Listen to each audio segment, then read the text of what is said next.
Just getting YouTube ready. Ready. There.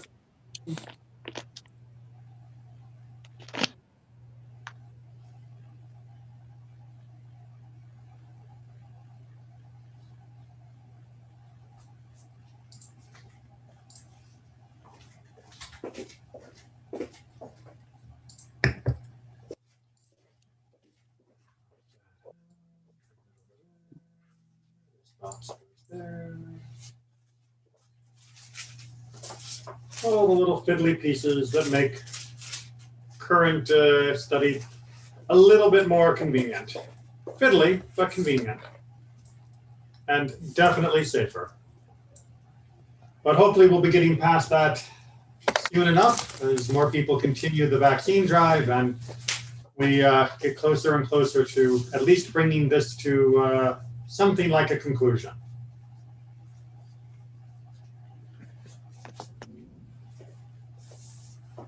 All right, just give it one more second as people finish logging in through either YouTube or Zoom.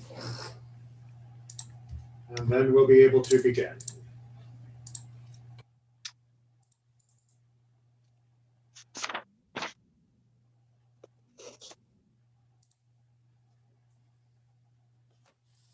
Hope everybody has good plans coming up for the New Year's celebration or the New Year.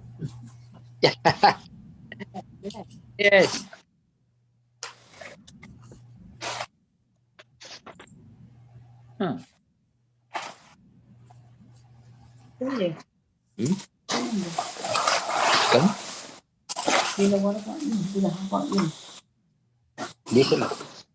How you celebrating your New Year's? Oh, we always have our family tradition. We're home. We eat some things like we have lox and we have just like hot chocolate or maybe do something like that. And then we usually just watch some movies and eventually watch something from the the TV broadcasts, usually from New York. And that's just sort of our own family tradition. That's what we're gonna do. We always stay home. We don't celebrate nothing. We already had our New Year's in September, so that's good enough for me. Exactly. So, I mean, Rosh Hashanah is the main New Year's, of course, but it's nice to celebrate other ones too, because Judaism always reminds us about new beginnings. Exactly. So, but we're staying home, especially with all this cold. I want New Year's Eve in New York City with 1 million people. That was the old way, exactly. It's not safe now anymore.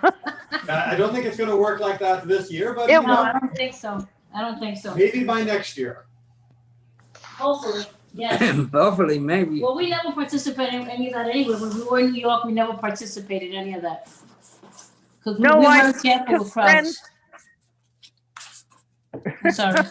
I took friends and from New York who had never done that. And my mother and father was there. So it was quite an experience just to be among that many people in one place. Yeah. Was frightening enough. It's crazy. But New York is it's crazy not to be in New York for the New Year's. It's not the same as many years ago. It's a little out of control. Well, let's go ahead and get down to our study. And we're going to begin on chapter 49 of the book of Genesis, verse 1. And we are bringing the book of Genesis to a conclusion today. We're not going to read the last verse together, but this is the final window into the life of the growing of our family, all the way from the beginning, Adam and Chava, all the way through till now Jacob and his sons. And as such, we are going to finish off with Jacob, looking out at his sons, the 12 tribes, and giving a little speech, prophecy, blessing, depending upon how you want to look at this description, that he is addressing each of his children as a not just as a father, although definitely there are father elements to this, but also as the founder of these tribes that will make up our nation. We're not going to be able to go in depth on all of them, of course, because there's so much to say about each of them. But I do want to give you at least a feel for the overall pattern, so that we will have a better frame of reference when we get down to those that we're going to focus on in more detail. So, with that in mind, Vayechi 49, verse 1. And Jacob called to his sons and said, oh, sorry, another person coming through the Zoom waiting room, and said, come together, that I may tell you what is to befall you in days to come. Assemble and hearken, O sons of Jacob, hearken to Israel your father. So we're getting here the sort of preamble, if you will, to what's about to take place, which is his one-on-one conversation with each of his sons. And it seems like it is going to be an act of prophecy. But as we're going to see, it's wrapped up more in description than it is in prediction. That is to say, he seems to be describing their character, and that is giving some clues about their future, but it is not this is not a Ouija board. This is not a tarot card reading. This is not reading the lines in their hands, or even an astrology star chart. This seems to be much more about a reflection on his children and an understanding of the destiny that awaits them based on who they currently seem to be. Verse 2, of course, recognize that the sons of Jacob and Israel, your father, is meant to be synonymous parallelism. Yaakov and Israel are the same person. Israel has not become the national name yet. That's going to happen in the next book, in the book of Exodus. So right now, Israel is still the proper name for Jacob himself. Verse 3, we begin. And we begin with the eldest. Reuben, you are my firstborn, my might and first fruit of my vigor, exceeding in rank, exceeding in honor. All right, sounds nice.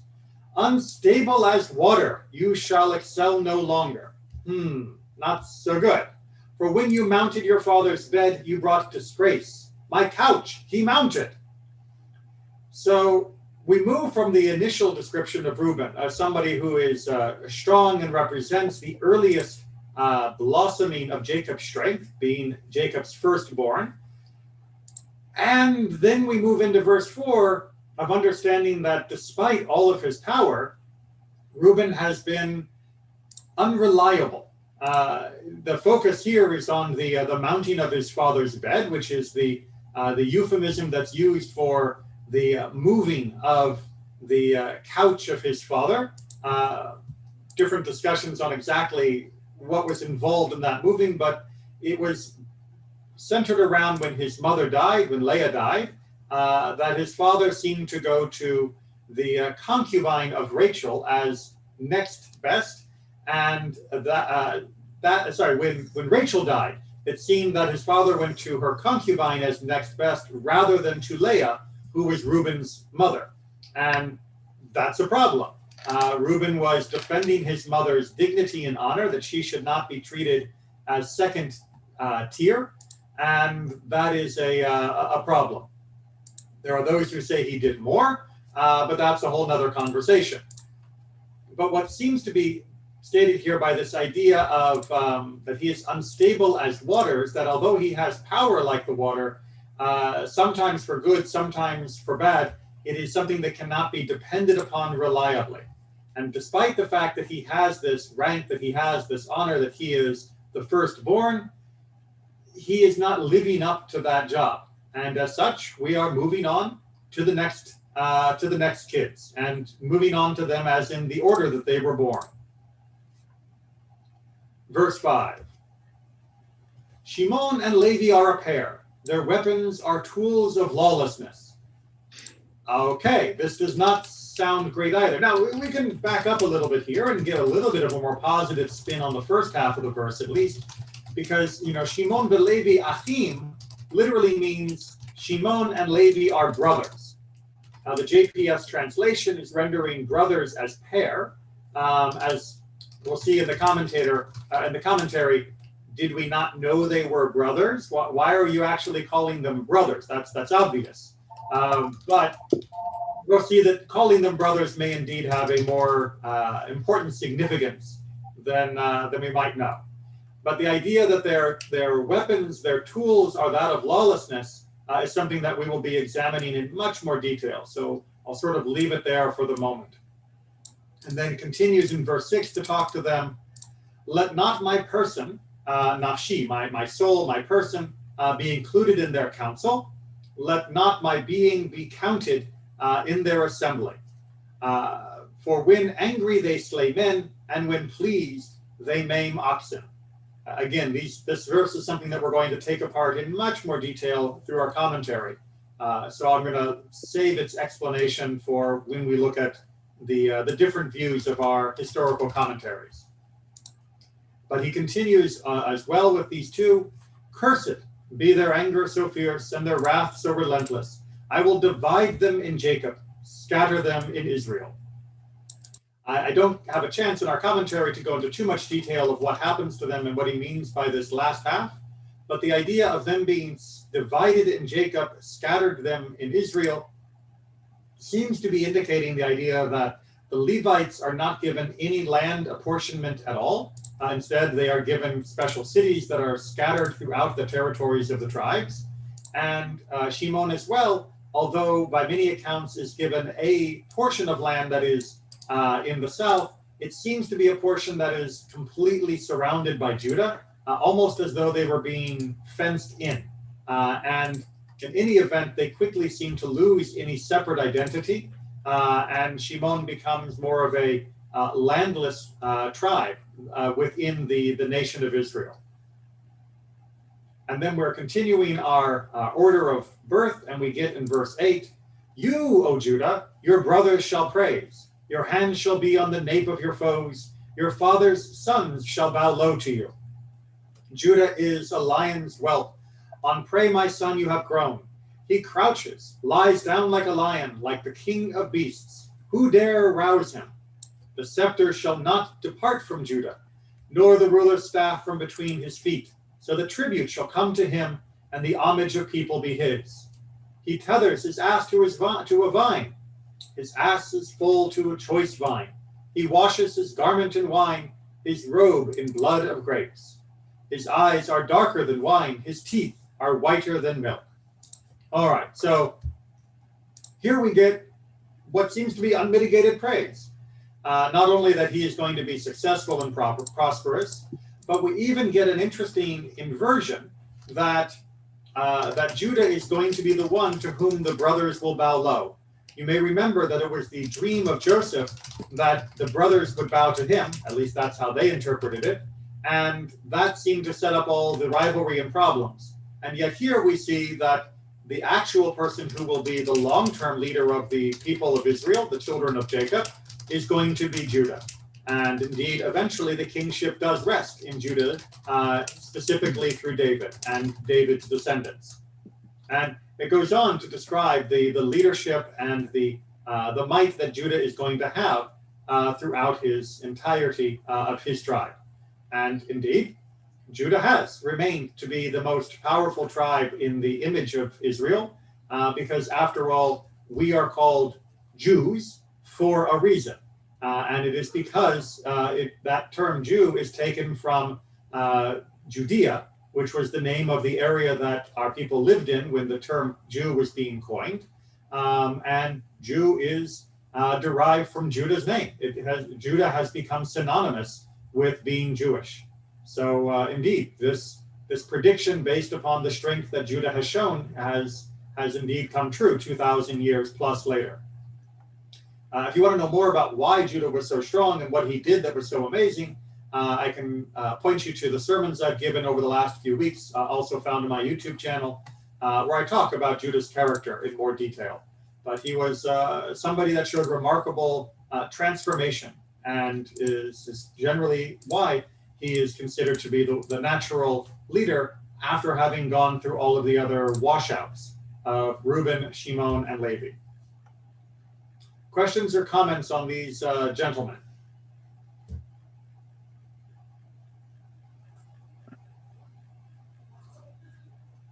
Rabbi, Yes. with Judah, we have kind of the whole descendant of David in the covenant with David that Nathan the prophet speaks to him about in Psalm 89, gets into. So that is that tied in with all of this, an extension of this prophecy? Definitely. Look at it. Right. The idea that David is the natural descendant of Judah, and that David is the archetypical king that represents the paradigm of Judah, that represents the nature of Judah in his best form, and with some of his foibles, is something that is that is carried out throughout the entirety of Tanakh. Yes. But the pair that I want to talk about are the pair, the two that don't even get their own section. Instead, Shimon and Levi, back in verse 5, are given a combined address, and it seems incredibly bitter and painful. But what in the world is Jacob talking about? Their weapons are tools of lawlessness, right? They slay men, they maim oxen. I don't want to even be included among them. Their anger is so fierce, their wrath relentless. I mean, this is harsh things to say about anyone, let alone your sons. What have they ever done to deserve this? Well, for that, we're going to go to our commentary about both why are they considered brothers in a unique way, as well as what is it that is so flawed within them that Jacob addresses them in this manner. So we're going to begin here with Rabbeinu Bachya, who asks the question that we've all got on our minds. Who did not know that these two were brothers, right? If you're reading the translation and it says pairs, you may have missed it, but like I said before, the word is actually achim, brothers. Why would you add that word? Just as a short aside, something I'd like to remind people over and over and over, because it's very important to keep in mind, the basic principle, one of the basic principles, axioms, if you will, of how the rabbis interpret the Torah is that God doesn't waste words. God has an infinite vocabulary. God has an infinite form of expression. God is not bound by any conventions. If God wrote it down, it's because he felt it needed to be shared. And if it needed to be shared, we need to unpack what it is trying to share with us. So the word achim cannot be just brushed aside as being, oh, so they got referred to as brothers. Big deal. It's just what the author felt like saying on a Tuesday. No, there's something there.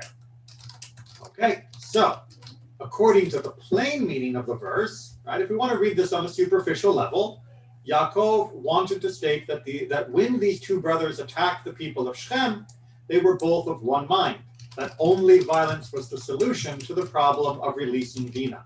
So make sure you can have your mind go back in time to the time back in Vayechi, when Jacob settles in the land of Israel once again, and they settle near the city of Shechem, and Dinah is unfortunately taken and raped by the crown prince of that town, Hamor, and the plan is to get her back. And Shimon and Levi seem to be the two who come up with this plan of tricking the people in the town, the men, to circumcise themselves, to be able to be married together. And when they are in the pain of recovery, remember, no anesthetic back then, they come in and slaughter the entire town. So that is what Rabbeinu Bachya is saying, is that these two brothers acted as one. They acted as two brothers out of all of the others to perpetrate this act of violence in order to retake Dinah from the clutches of the Shechemites, the people of Shechem. He goes on to say, however, what Yaakov meant in a deeper way than just that reference to that story was that these brothers used the tools of violence to live and sustain themselves. Yaakov implied that when the brothers Shimon and Levi killed the male inhabitants of Shechem, they killed people who personally had not done any harm to them, but on the contrary had made a covenant with them. Yaakov therefore felt the need to apologize and to make clear that he had not been a party to their scheme. This is why he stressed in the next line, "May my soul not enter their conspiracy." Right? That he is trying to say, I had nothing to do with what you did. What you did was wrong. And indeed, even at the time, Jacob complained about what they had done. So the idea here is that it is not just that they once thought of using violence to solve their problem with regards to Dinah, but that there seems to be a tendency that Jacob is recognizing in their character, and that it's a tendency that they did that was unnecessary. Yes, rescuing their sister was important, but to murder the entire town when the entire town had done nothing to her, it was one rapist, and maybe you could argue his father protecting him, but to kill the entire town really did not work with the rules of justice. Collective punishment is not really a Jewish concept in this way. So Rabbeinu Bachya is saying that's why that we call them as ones that have tools of violence or lawlessness, that they were acting beyond the bounds of what would have been just. Questions or, oh, Joseph, you got your hand up. Thank you.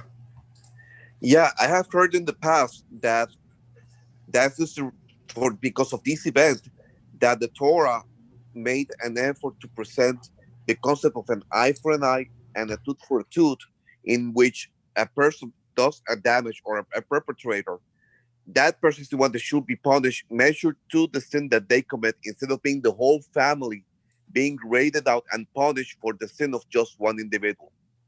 So indeed, this is one of many incidents that violates that principle that the Torah is trying to teach us, which is that, yes, punishment has to always be proportional. That if you poke out an eye, you would not be murdered in retaliation. If you break a tooth, you're not going to have your eye put out in retaliation.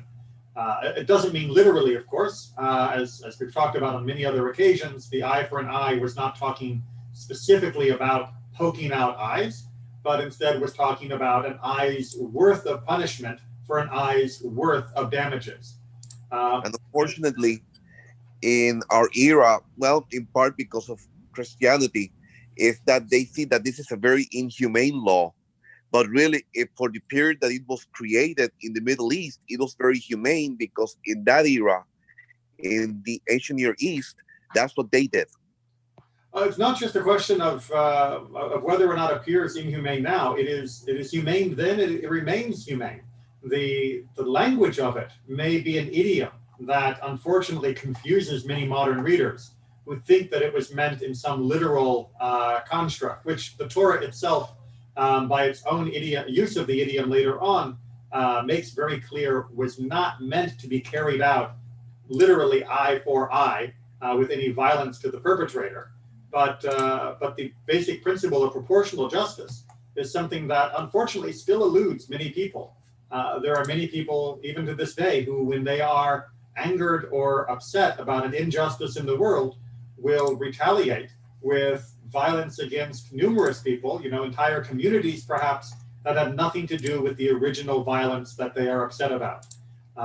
So this concept that violence should only be, or punishment should only be done to the person who did the violence, is something that humans seem to still have trouble grasping 3,000 years later. Let's go ahead and see how Rashi takes care of this question. And as you're going to see, he begins in a similar frame. Right? Shimon and Levi were brothers in the plot against Shechem, as we just talked about. And they said, one to his brother, come now therefore, and let us slay him. So Rashi is introducing the idea that not only were Levi and Shimon the main plotters against Shechem, as it's explicit in that text, but also that they were the main plotters against Joseph, that they were the main two who were planning to do the violence to Joseph. Now, how do we know that? Who were these? We see in the text, one said to his brother, which should already be sending off a little tingling, midrash sense, that if it's one said to his brother, then it sounds like a conspiracy of two. We already get Levi and Shimon put together in this verse, so that does help. But we have other means of understanding it too. Should you say Reuben or Judah was one of them, right? Should you think that it was one of them? But they were not consenting parties to slaying him. Right? Remember, both Reuben and Judah came up with plans to first put him in a pit, and then Judah was to sell him. Both of them came up with plans that did not involve the death of Joseph. So if we have one brother saying to another brother to murder, it couldn't have been those two. The sons of the handmaids, right, Dan, Naphtali, Gad, and Asher, they did not completely hate him. They didn't hate Joseph enough to really want to murder him. Why? We know from Genesis 37, while a lad, he used to be with the sons of Bilhah and with the sons of Zilpah. So he spent more time with the sons of the handmaids. So we can presume that they would not have wanted to murder him the same way the other sons did. And Issachar and Zebulun, the two youngest that were from Leah, would certainly not have spoken thus in the presence of their elder brothers. If those two were the two that wanted to kill him, they were not exactly a generation, but they were a delayed pair that came later in the birth cycle. Certainly, they would have been quiet when their elder brothers were plotting and would not have been the main instigators of this. So by the process of deduction, Rashi, channeling the Midrash from Bereshit Rabbah, is letting us know that really it can only be Levi and Shimon that were the two that were plotting against Joseph, at least the two main instigators of those plots. Everyone following that logic? Right? It's like those old logic puzzles where you'd have, there are 5 people seated around the table. One of them wants a salad. One of them wants, a hamburger, but the person next to the person with the hamburger doesn't want any dressing, and you have to fill in all the pieces. Again, the idea that the whole Torah is there to help us understand the whole Torah. And so if you use all of the clues we get, we can deduce down to the minutia of who the main instigators were, which of course, now in light of Jacob's address to them, gives us a better understanding of why he is saying, not only did you work against Shem, but you also were the main instigators against Joseph. And that leads us to, question, comment? Rabbi, it's also a process of elimination, Yes.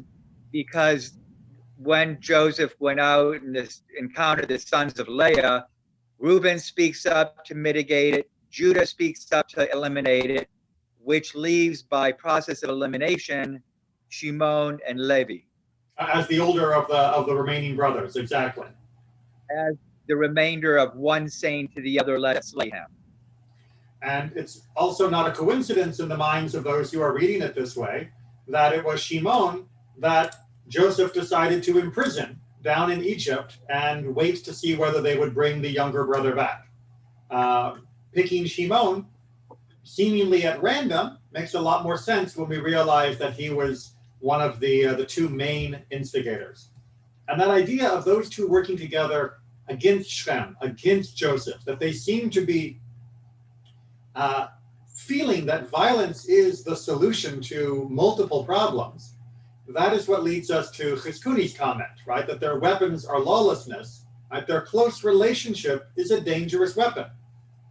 The reason they're called brothers, immediately before saying that their items, their tools are those of lawlessness or violence, is to let us know that their relationship was the weapon, right? Their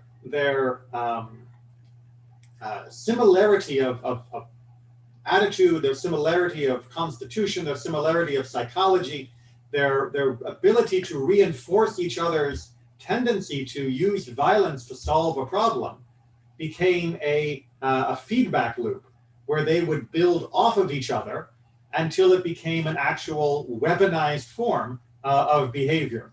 If only one of them had been the way they were, is what Chizkuni is saying, it would have been easier to contain and blunt their passion for violence as a solution.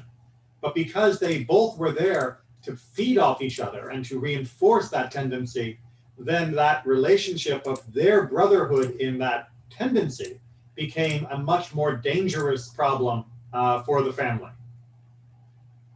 And indeed, he goes on to reinforce that in the next comment. This informs us that these two were always of the same mind, as opposed to the other brothers. However, while generally speaking this is laudable, it could become dangerous when their anger is aroused. Right? It's good to agree with each other, right? Yes, we argue as brothers, and it's good to debate and discuss. And it's also very good to not argue all the time, but to be of similar mind. But when it comes to something, when people are angry, sometimes you want people to say, whoa, whoa, whoa, hold on. Before we get the pitchforks, before we get the torches, before the mob goes crazy, let's talk about this. But if you have people that are each egging the other on, then it becomes much harder to bring under control. People following that argument? Looking for hands, or people can unmute Yes. if they want to talk. Yes, I think I think they feed off of each other. But what is remarkable to me is that they seem to arouse everyone around them. They seem to bully everyone so that their actions, they don't necessarily just do this alone. They get everyone involved in this kind of hysterical violence, which is really, really dangerous. Well, yes, and that's one of the That's it. one of the dangerous powers of those that become known for using violence and channeling their anger into lawless action, is that others around them may either go along with it because they think it works, or they may go along with it because they don't want to be the target. And no one wants to stand up to them because no one wants to become the next Shem. No one wants to become the next Joseph. So yes, the fact that they can feed off each other and then rope in the rest of their family is a problem. And we see that very explicitly with the issue of Shem, where not only do they make the action, but having done so, they have now put their entire family at risk because of the murders that they perpetrate. So now they have roped them in by extension, and there's nothing the family can do but stick together to protect themselves and move in order to try and avoid any of the repercussions of what those two did. So Ba'ad Zekenim, also quoting from the Midrash, tries to remind us that their passion and their anger may sound like it is being born from brotherhood, but it's not exactly that they are always just loyal, passionate brothers.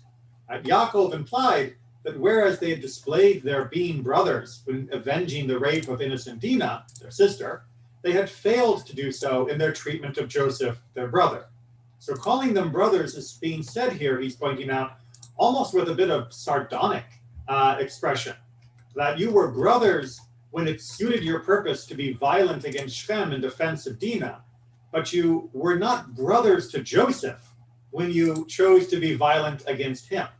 That you seem to be brotherly when you want to use violence, but you're not actually brotherly categorically. You're not using your sense of loyalty and devotion as a brother to rein in your behavior. You're using it as an excuse for your behavior because you're violating what should be a brotherly concern for another when you attack Joseph.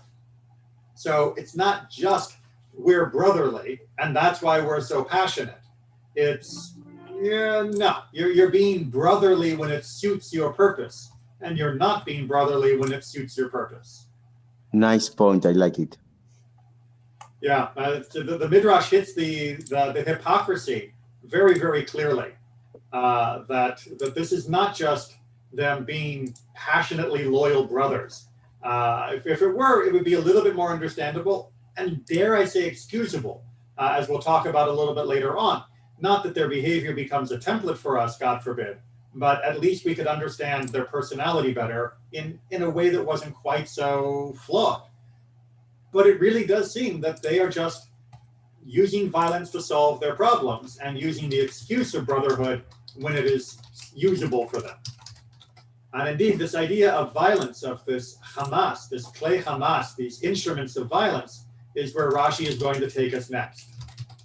So these instruments of violence, and he points out this term Hamas, which is used for the word violence in our translation, may mean something that has been taken from another. This is another parallel meaning of this word.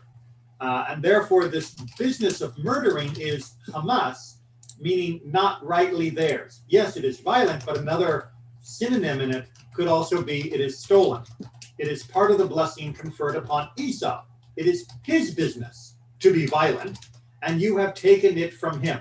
So Rashi, again, channeling the Midrash, is making sort of a double pun of saying your violence is stolen violence, because that blessing of violence, if we're going to call it a blessing, was given to Esau. And now you have stolen a blessing from Esau, but not stolen the blessing of the birthright, not stolen the blessing of the land of Israel, not stolen the blessing of his father's literal blessing, but you've stolen the one thing that was left to Esau, which was that Esau would use violence to support himself. And now you have made that how you're going to support yourself. So you have stolen the violence, which again, the pun works much better in the Hebrew, but it's trying to say that this shouldn't be the Jewish way, right? This is not the path of Jacob. This is not the path of the covenant that God chose to continue through Jacob's line rather than Esau's line. Esau has theirs, and theirs is violence. That's not supposed to be our way. That is not supposed to be how we conduct ourselves. So if you use it, you are not using the blessing of our people. You are using a stolen blessing from the other nation. Joseph, yes?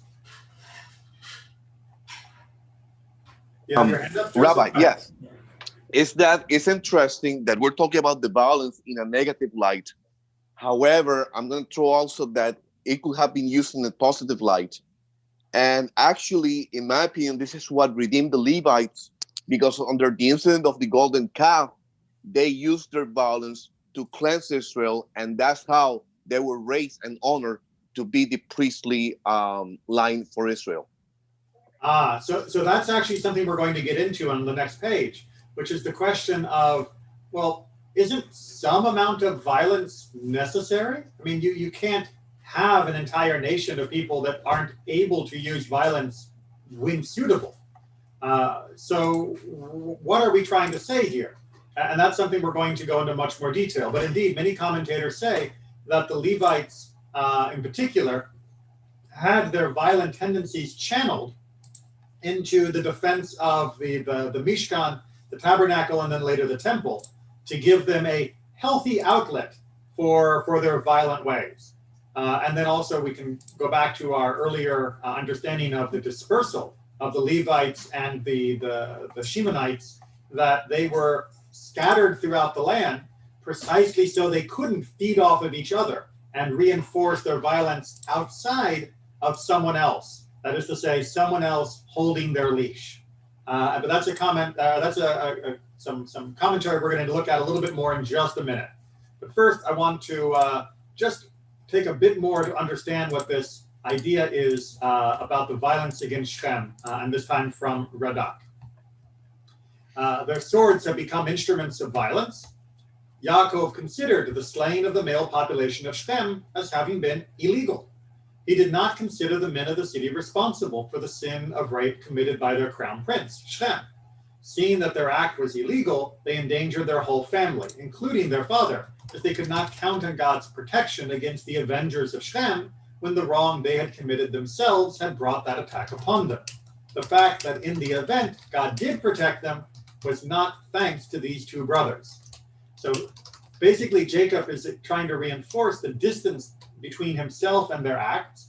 And he's trying to point out, just because it worked out, just because we were not annihilated by those who would come to avenge Shem because you had murdered the entire city, doesn't mean God approves of what you did. Right? God may have protected us and our family for other reasons, but not because what you did was right. You cannot look back at the success of your violence and say that justifies what I did, because if God hadn't liked it, my violence wouldn't have succeeded. You're not allowed to read God's approval into your lawlessness simply because nobody punished you for it. Right? The old adage, it's not illegal if you don't get caught, or it's not illegal if you get away with it, actually doesn't work, saying Radak. it's still wrong. It still shouldn't have been done. And the fact that you got away with it should make you feel lucky. It shouldn't make you feel justified. Rabbi, Yes. this idea of, and this has always bothered me with the story of Shechem, how the whole family is endangered, and because of Shimon and Levi, that Yaakov has to sell property that he himself purchased to settle in, and he has to abandon that property and uproot the whole family in order to protect them. And it seems to be such a tragedy that how difficult it is to acquire property in the ancestral land, and then to have to willingly walk away from it because your kids have done something really stupid. And it is meant to strike the reader as being a shame and being a problem and being something that whatever other solutions might have been available with regards to retrieving Dina and somehow punishing him for raping her, that doesn't make their solution the right one, because there are so many other negative effects that go along with it. And it's something that people often get confused over. I mean, even modern people, but we see Levi and Shimon themselves say this explicitly, that what were we supposed to do? Let her just be treated like that? As though those were the only options, right? Our sister has been raped. So we can either do nothing or we can murder an entire town. Those are not the only two options. Those are the only two options if your mind focuses only on violence as a solution to all problems, and the lack of mass murder as being somehow we failed in defending our sister. But if you're able to look for other alternatives and other ways to establish justice or to protect yourself and your families, then you begin to realize there's a whole lot of other options in between do nothing and commit mass murder. And that's what our commentators are trying to bring to our attention. And indeed, Sforno is pointing out that this disposition is what's at the heart of why Shimon and Levi are being passed over for the scepter, for the kingship, which is going to Judah, right? You should have received the kingship after Reuben, but a king who is charged with establishing justice cannot be a violent person. People who make use of weaponry in their day-to-day activities are not suitable material for wielding political and military power. He's drawing from Proverbs 29, which describes the actions that a good king should have, seeing to it that the rule of law and justice prevails on earth. So Sforno's making what is probably a very controversial idea in his own day, and probably remains a controversial idea to this day, which is that if you want to have somebody who is in charge of justice, if you want to have somebody who is responsible for creating justice, they can't be a violent person. And a violent person, he's arguing, doesn't even just mean temperament. It means a person who is using weaponry day in, day out. You don't make the executioner the judge, because you want the judge to be somebody that is not fully saturated with violence. You need to have a person who's a judge, who's wielding political and military power, not be the person who is primarily doing the killing, who is using the violence. You need to separate the two. Indeed, in our own modern country in America, we have a very strong tradition of trying to maintain civilian rule over the military. And that is, I believe, precisely for this issue. And that's, I think, a pretty good tendency to try and reinforce that we need to make sure that the people who are responsible for actually making justice itself, not just the ones who carry it out, but the ones who create the system of justice, are not violent in temperament, nor become inured to violence by doing violence themselves on a regular basis. Rabbi, Violence is I have a justified. question. Yep. I'm sorry, I have a question. Yes, Natan? Yes. Is anyone maybe look at another perspective and maybe in some way, or is Yaakov's fault because you received your education from home? At home, you learn how to behave, and if they are so violent, and they did some extreme act, maybe they saw at home, maybe in some way the problem came back to, as a boomerang to Jacob, maybe for how he behaved in the past. So indeed, there are. I didn't have room, unfortunately, on my handout. But there are some people that argue that when Yaakov says, I want no part of their counsel, I'm not part of their conspiracy, that is him specifically saying, I refuse to take the blame for your behavior. You can't say that you did wrong just because I taught you bad or I treated Joseph differently and I created rivalry. You can't blame me for how you treated him, in particular, how you treated Joseph. That Jacob is actually refusing to accept the blame for that. Now, we can argue about whether or not he should have that put on his shoulders, but I think in Jacob's defense, he had 10 other sons who were not as prone to violence as these two. So if you're able to raise 10 out of 12 without these tendencies, it does make you wonder whether the responsibility for this type of violence is more in these two than in their upbringing. And I think I heard another voice. Yes, I was going to say that there's also a certain amount of cowardness in these two, because they only attack after the circumcision of all the males, when they know that they will have the advantage, that I mean, there's a certain element of not only violence and bullying, but of cowardness. I mean, they don't say we're going to meet head to head. They make sure that the men who were military power were going to be weakened and maybe not able to react.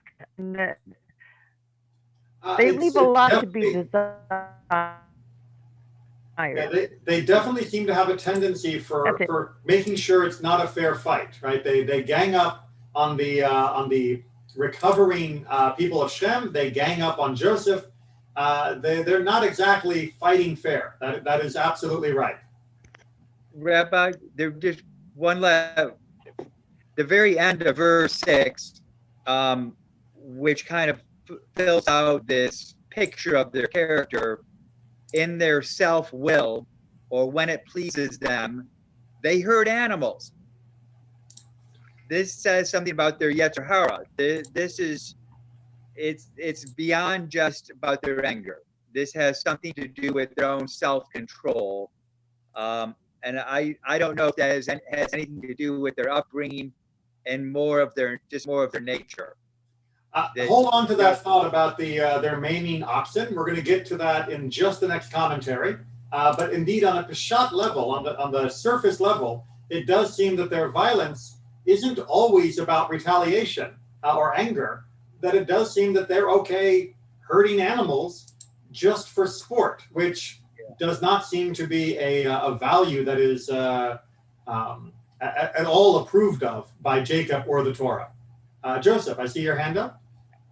Yeah, I was going to also piggyback on Charlie's observation, because in the case of Joseph, they did not handle the situation with Joseph directly with Joseph, but rather they plotted a scheme to destroy Joseph, destroy his character, and they did not go to the channels to try to solve the relationship among brothers, but rather just to get rid of Joseph. Yeah, I mean, that's when we go back to the Joseph story and the brother's fear of his dreams and everything that his father had done to show favoritism, you wonder, couldn't they have just said, hey, Joseph, cool it? And couldn't they have talked to each other, the other brothers, and said, hey, look, there are 11 of us, one of him, let's all agree that no matter what happens, none of us are going to actually follow him. Right? We're just not going to do it. There are so many other solutions other than murder or even selling the person off into slavery. There are ways to prevent the problems that they thought were problems. But it's their consistent inability to see solutions that didn't involve stabbing people that seems to be the character trait that Jacob is so upset with as he's talking to them at this time. But let's continue and get the ox on the table, because it is such a strange phrase. And I just want to point back to our text. There we are, right? That it says ikru shore, right? And this ikru, they're using the term to mean maim, which it certainly could mean, but it literally means to uproot in a more surface level meaning. And that phrase is awkward enough that it gets commented on. And indeed, in Targum Yerushalmi, which is the translation of the Torah into Aramaic, this seems to be an allusion to the selling of Joseph, that the uprooting of an ox is a metaphor for the selling Joseph. How does that work? Well, when you see in Deuteronomy 33, Joseph being described again, he is compared to an ox. And so therefore, unlike Judah, who's compared to a lion.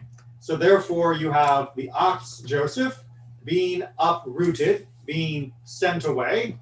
That puts this as a metaphor for how they treated their brother Joseph. So rather than having them just randomly attacking cows, it becomes a euphemism, which is perfectly normal in the Torah to use a euphemism rather than directly stating the sin. We already saw that with Reuben when talking about moving the couch or mounting a couch. So it's a metaphor for their sale of their brother into slavery. Like I said, rather than just talking about their treatment of animals. But there is another way to read all of this, and that is to read it as a prophecy. Remember when I began, we saw that Jacob was saying that this is going to be a description of what's going to happen later. So rather than reading this as a description of the past, of the Shem attack and the dealing with Joseph, you can read this as being a description of problems in the future. And so Rashi is going to give us an example of how that would work. Right, they uproot. This is a reference to the story of Zimri, Numbers 25, when the tribe of Shimon, big surprise, brought the Midianites before Moses. So this is the case where Zimri brings they get together, Zimri with the Midianite woman, and they are literally having sex in the middle of the camp, even though this is a form of idol worship that the Midianites had created. So in the process, he brings this woman up before Moses. This is ultimate chutzpah, saying, is this woman forbidden or permitted to be taken as a wife? Right? Am I allowed to marry her? And if you say she is forbidden, meaning you say I'm not allowed to be with her, who made the daughter of Jethro permissible to you? Right?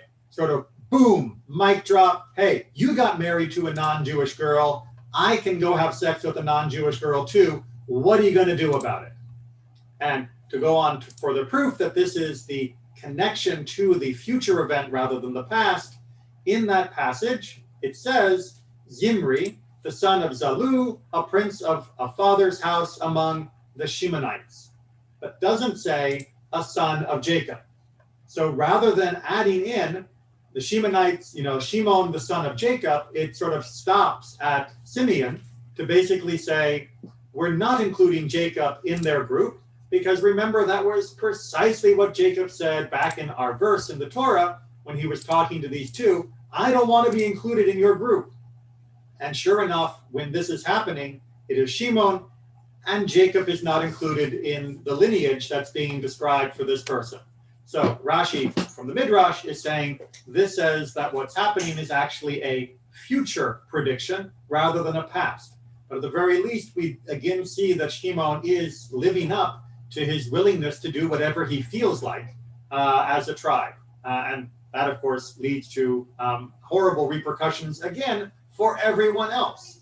Because it's not only Shimon that gets in trouble. It's not only Zimri that gets in trouble. It's just him that gets speared by Phinehas. But there is a plague that wipes out thousands of other people in the camp because of what's going on. In case you wondered, well, what's the answer of how did Moses have permission to marry a Midianite woman? Siftei Chachamim, as I've said before, which is a commentary on Rashi's commentary, points out Why was Moses, in fact, permitted to marry a Midianite woman? The answer is Zipporah was a proselyte, right? She wasn't an idol worshiper. She had converted to Judaism. She became a Jewish person, and you're allowed to marry a Jewish convert. That's perfectly fine, normal, and continues to this day. Whereas in the case of Zimri, he wasn't trying to marry this woman as a convert. He was probably just trying to have sex with her and was doing so as part of an idol worship orgy. So all the more so, we would not have said that his behavior was appropriate.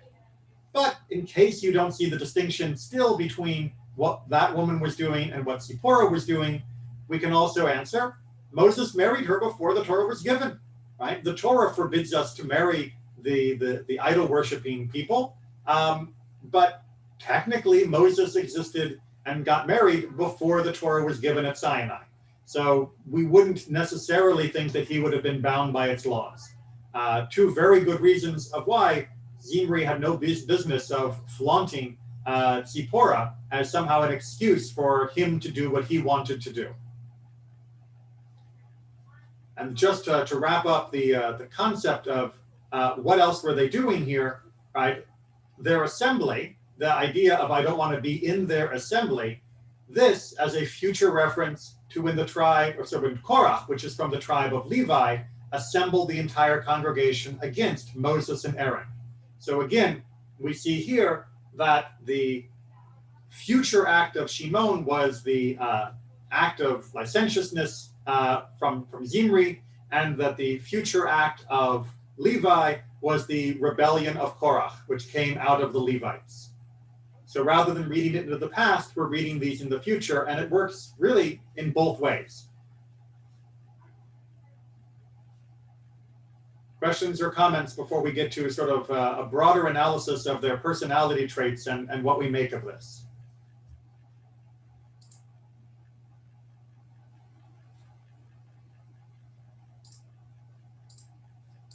Okay, let's go ahead then and take a look at how we can try to learn something about this for our own behaviors. All right, so cursed be their anger, right? That actually is not a curse, but a blessing. It's a blessing in disguise, if you will. So Hisuni is arguing that Yaakov wishes that whatever they plan in anger should not succeed. So they will learn not to act out of anger, right? He is still hoping that his children will learn that anger is not the solution, that acting out of anger, which leads to violence, is not the answer. And the best way that could happen would be if the actions that come from their anger are cursed. Not that their anger just boo hiss is cursed, but that the successfulness of their the ability to succeed through the tools of anger and violence should be taken away from them. That way, they will eventually learn there's no profit to what I'm trying to do. In the same way that in the modern world we might say crime doesn't pay, you would say anger doesn't pay, and that will eventually curb their behavior. Whether or not that always works, we're not so sure. But I think that if we do look at our own lives and our own actions, you will see that more often than not, that people who act quickly out of anger, and especially those that act out of anger and that leads to violence, almost always suffer for their behavior in ways that they could have avoided if they had allowed themselves to not get angry in that way, and certainly if they had not allowed themselves to act with their anger in a violent way. It's much easier to undo a confrontation that hasn't escalated into violence than it is to undo one once the first fist has been thrown or any other act of violence. And Or HaChaim, again, also wants to talk about this idea of cursing their anger, but he argues Jacob only cursed their excess anger. Every person needs to harbor a certain amount of hatred, a controversial topic here, otherwise he could not receive a reward in the hereafter, in the Olam Haba, the world to come, for having controlled his anger and made it subservient to his duty to serve the Lord. So as I mentioned before, when Joseph mentioned the Levites, one of the common ideas is that the Levites eventually tamed their anger by putting it to defend the Mishkan, to defend the tabernacle and then later the temple. So that way, their anger was still there and it turned into a passionate zeal that was contained within a proper realm. Or HaChaim here is arguing that if you try to wish away the anger, then you're just going to end up wishing away the person ever learning to deal with their anger. The goal is not to pretend that we have no anger. The goal is not to become a Vulcan. The goal is that we are going to recognize our anger, see why it is a problem, learn not to follow it, and thus we will actually be gaining the spiritual growth that will lead to some form of ultimate reward. And again, we're not talking about golden roads and halos and hearts here. We're talking about the spiritual reward of having reached a higher level of our existence because we have learned how to not give in to that temptation.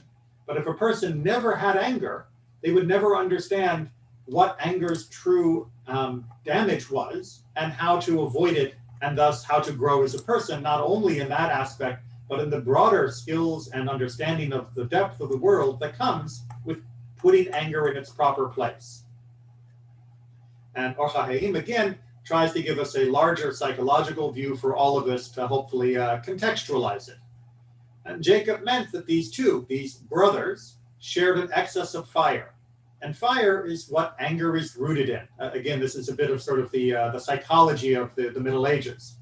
In Yoma 22, in the Talmud, it states that Saul had one sin which cost him his kingdom, but David committed two pretty big sins, and he did not lose the kingdom. Why is that?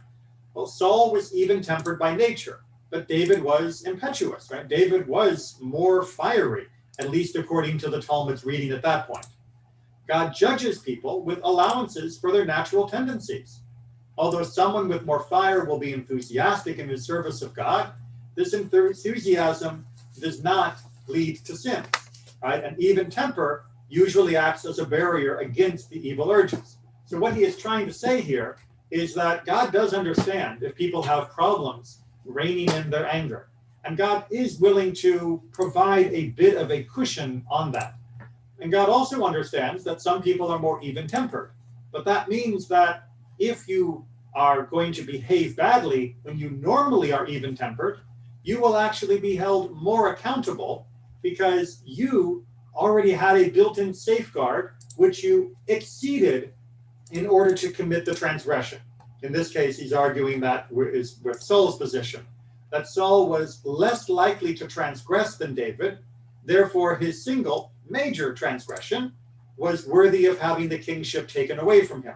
Whereas David was more likely to transgress because of his passionate nature, therefore his two transgressions, again, substantial ones, were not sufficient to say that he was not permanently fit to become king, or to stay king rather. And that notion that different people stand in different places in relationship to their temperament and their own passions, and that is something that we should all be cognizant of, aware of, and recognize what different people are struggling with when they try to behave in a way that is a blessing to themselves and others, is, I think, a very important insight. It's very easy to simply condemn Levi and Shimon as just being angry jerks, terrible people, bad, bad, bad. And indeed, they're not the people we want to put in charge. But that doesn't mean that we kick them out of the nation. It doesn't mean that we say they are worthless. And it also doesn't mean those who lack their natural predilection for anger and violence should sit back and congratulate themselves about how wonderful and holy they are. If they have no tendency, then they don't understand what the trial is. And if they have a more even temper, they should recognize that their transgressions may be held against them more severely, simply because they have less of an excuse for behaving the way these two did.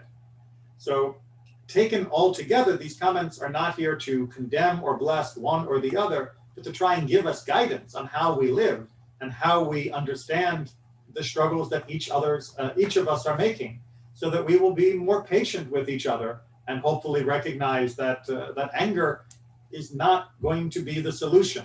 And certainly the solutions that anger suggests are not the solutions we want to pursue. Please, any other questions or comments? I know we've gone a little bit late, and I apologize for taking up more of your time, but thank you for sticking with me.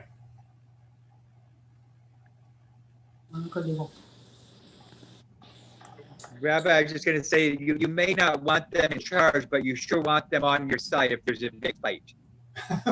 Well, and that's the thing. Their passion can be directed, and that's the whole idea that Or HaChaim is saying about directing their passion to serve God.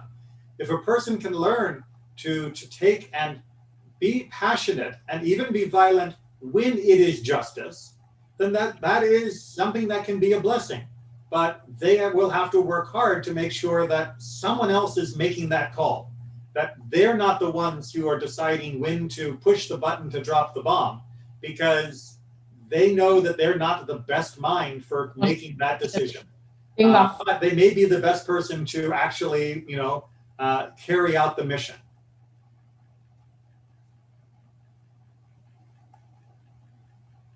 All right. Well, thank you all. And again, have a wonderful new year of 2021. There will be a Mishnah class tonight, but a reminder, there is not a pathway class tomorrow afternoon. There is no pathway to Judaism class tomorrow because it is New Year's Eve. All right. Thank you. Thank you, Rabbi. Thank you. Thank you so much.